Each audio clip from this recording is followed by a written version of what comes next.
everyone, welcome to episode 5 of the Team Shock Builders Log. This week we are back in my shed and we're going to have a go at building a beetleweight robot.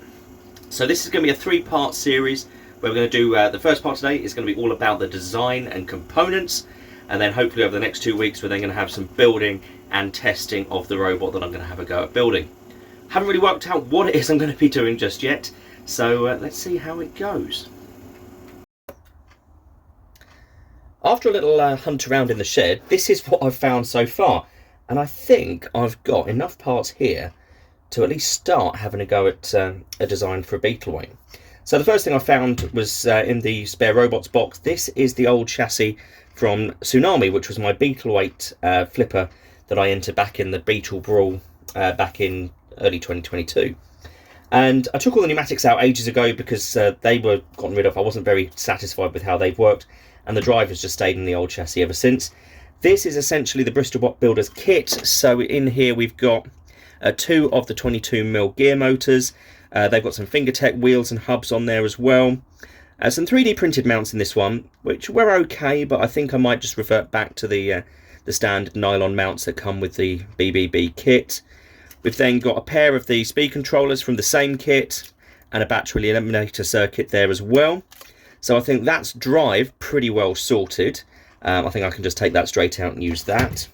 When I was having a little hunt around for components for a weapon, I've got a few options here as well. The first thing that really stood out to me was this motor here. So this is a 37mm gear motor, and I've already fitted a pulley to this one, as it was originally designed to go into Shockwave Junior before I sold it as a kind of upgrade to improve the power of the weapon. So that's why it's already got this pulley on here, but I think that might play into my design idea. I've then got a brushless in-runner motor. Again, this is one that was originally just bought as a spare for Inferno. Also it's inertia spare as well, but I don't think I'm going to need a spare one for those, so I could use that.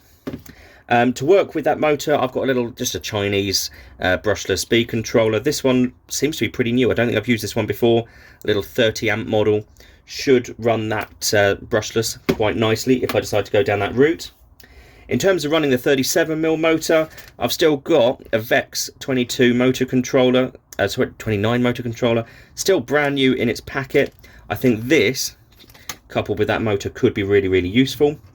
I've then got a few just random bushings. So these are oil-like bushes that could be used for an arm or a mechanism.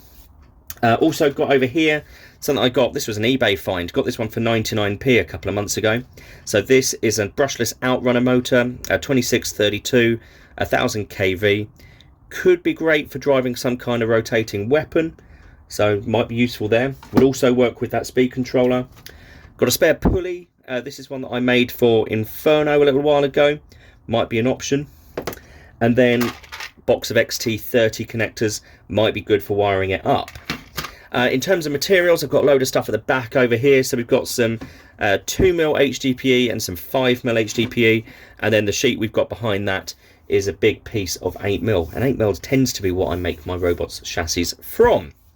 So I think between all of these components, I've got something that could work, but it all hinges on that one final piece, which I think is going to be this. So this is a Silverline high-speed steel mini saw blade.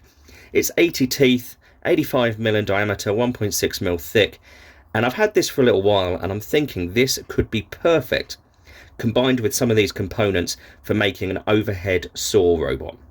I've always loved these since seeing machines like Sawblaze and Scorpios in action, so I think I'm going to have a go at building one of those. I've got a great arm motor here, so this is going to be able to deliver that arm over on top of the other robot.